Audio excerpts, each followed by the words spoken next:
साथियों नमस्कार।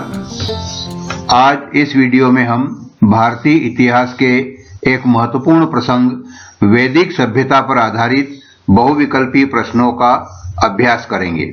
प्रश्न क्रमांक 1, सबसे प्राचीन वेद कौन सा है? सामवेद, यजुर्वेद, ऋग्वेद या अथर्ववेद? इसका उत्तर है ऋग्वेद।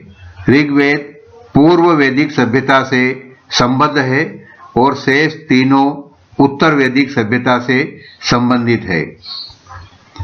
वेद त्रयी में कौन सा वेद सम्मिलित नहीं है? वेद त्रयी में कौन सा वेद सम्मिलित नहीं है? ऋग्वेद, सामवेद, यजुर्वेद या अथर्ववेद? इसका उत्तर है अथर्ववेद। ऋग्वेद, सामवेद तथा यजुर्वेद को सम्मिलित रूप से वेद त्रयी कहा जाता है।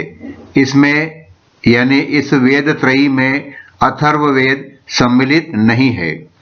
ऋग्वेद में कितने सूक्त हैं? 1028, 1025, 1011 या 1017? ऋग्वेद में कितने सूक्त हैं? इसका सही उत्तर है 1028। ऋग्वेद में 10 मंडल तथा 1028 सूक्त है।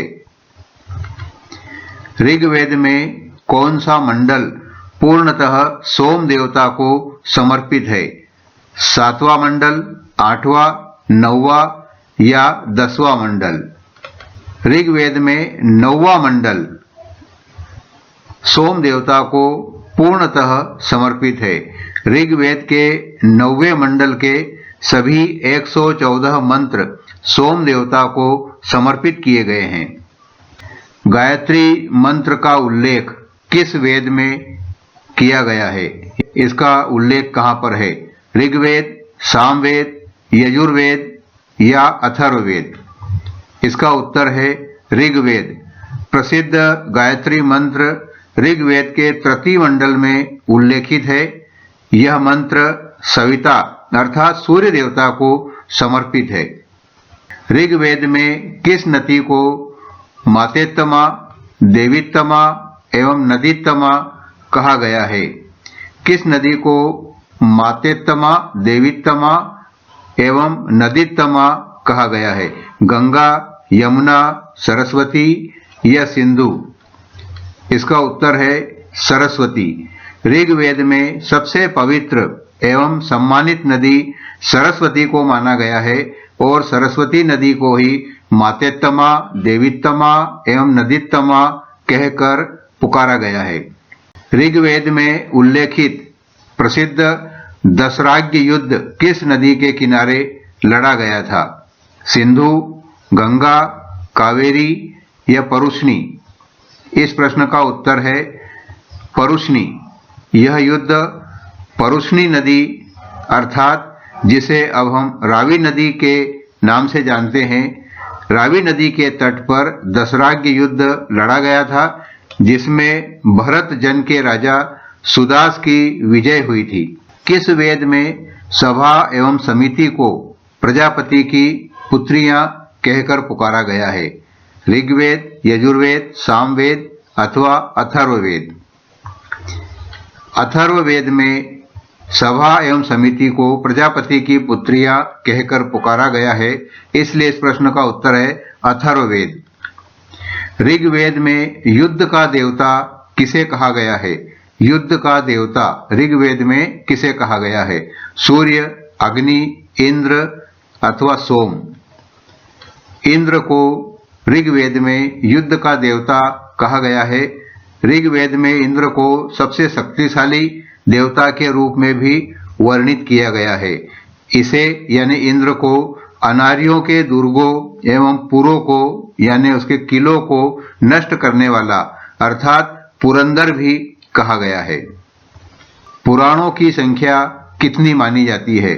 7, 18, 21 या 108? पुराणों की संख्या 18 मानी गई है।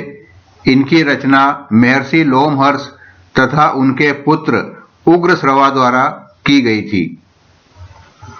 भारत का राष्ट्रीय वाक्य सत्यमेव जयते किस उपनिषद से लिया गया है? हम यह जानते हैं कि भारत का राष्ट्रीय वाक्य सत्यमेव जयते है और इसे एक उपनिषद से लिया गया है। वह उपनिषद कौन सा है? कठ उपनिषद, मुंडक उपनिषद, मांडुक्य उपनिषद या ईश उपनिषद? इसका उत्तर है मुंडक उपनिषद। सत्यमेव जयते जो हमारा राष्ट्रीय वाक्य है उसे मुंडक उपनिषद से लिया गया है। वेदांत किसे कहा जाता है? ब्राह्मण ग्रंथ को, आरण्यक को, उपनिषद को या उपवेद को? उपनिषदों को वेदांत कहा जाता है। वैदिक साहित्य का अंतिम भाग होने के कारण उपनिषदों को ही वेदांत कहकर भी पुकारा गया है। हम इन्हें वेदांत के नाम से भी जानते हैं। इनमें से कौन सा वेदांग नहीं है? शिक्षा, कल्प, व्याकरण या पंचविंश? इन चार में से शिक्षा, कल्प, व्याकरण एवं पंचविंश में से कौन वेदों का अंग नहीं है? पंचविंश वेदांग नहीं है। वेदांगों की संख्या कुल 6 है, जिसमें शिक्षा, कल्प, व्याकरण, निरुक्त, छंद और ज्योतिष को सम्मिलित किया गया है, जबकि पंचविंश सामवेद का ब्राह्मण ग्रंथ है। यह वेदांग नहीं है। पंचविंश वेदांग नहीं है। ऋग्वेद की लिपि कौन सी थी? ऋग्वेद की लिपि कौन सी थी? देवनागरी, ब्राह्मी, पाली या खरोष्टी? ऋग्वेद की लिपि ब्राह्मी लिपि थी।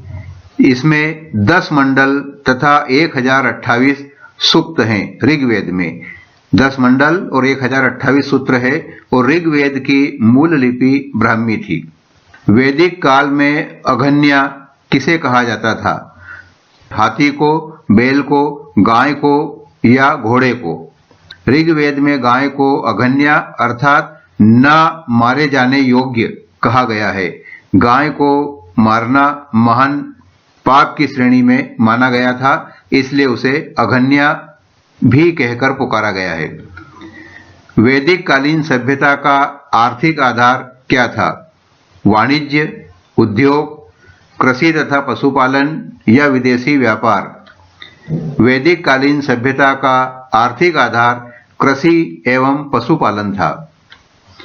वैदिक सभ्यता थी नगरी सभ्यता थी, ग्रामीण सभ्यता थी, शिकारी सभ्यता थी या इनमें से कोई नहीं? इसका सही उत्तर है वैदिक सभ्यता पूर्णतः ग्रामीण सभ्यता थी और इसे ग्रामीण सभ्यता ही माना गया है अधिकांश इतिहासकारों के द्वारा। उपनिषदों का मुख्य विषय क्या है? उपनिषदों में किस विषय का मुख्य रूप से वर्णन किया गया है? समाज का, उस समय प्रचलित कानूनों का, राज्य का या दर्शन अर्थात फिलॉसफी का? उपनिषदों में मुख्य विषय के रूप में दर्शन को शामिल किया गया है। सभी उपनिषद फिलोसॉफिकल साहित्य की श्रेणी में आते हैं, दार्शनिक साहित्य की श्रेणी में आते हैं, इसलिए उपनिषदों का मुख्य विषय दर्शन है। भारतीय संगीत का जनक किस वेद को माना जाता है? एक वेद को भारतीय संगीत का स्रोत स्वीकार किया गया है, भारतीय संगीत का जनक माना गया है। वह वेद कौन सा है? ऋग्वेद, सामवेद, यजुर्वेद या अथर्ववेद? सामवेद को भारतीय संगीत का जनक या स्रोत माना गया है। ऋग्वेद का ब्राह्मण ग्रंथ निम्न में से कौन सा है? प्रत्येक वेद के ब्राह्मण ग्रंथ भी बने हुए हैं। यहाँ पर इस प्रश्न में आशय यह है कि ऋग्वेद से संबंधित ब्राह्मण ग्रंथ कौन सा है? ऐत्रेय, पंचविंश, गोपथ या शतपथ? इसका सही उत्तर है ऐत्रेय।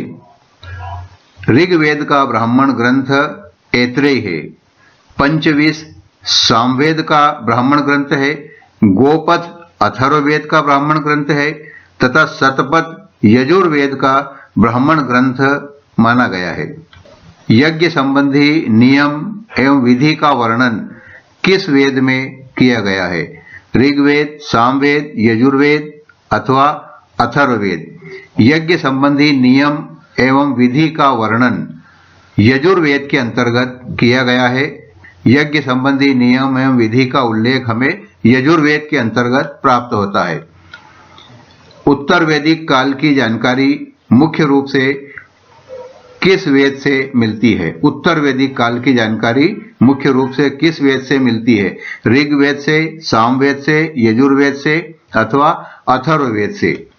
उत्तर वैदिक काल की जानकारी का सबसे प्रमुख स्रोत है और इसी जानकारी के आधार पर अथर्ववेद में वर्णित तथ्यों के आधार पर ही हम उत्तर वैदिक काल की सामाजिक, सांस्कृतिक एवं धार्मिक परंपराओं को, रीति रिवाजों को जानते हैं, समझते हैं। 4 आश्रमों का सर्वप्रथम उल्लेख कहाँ मिलता है?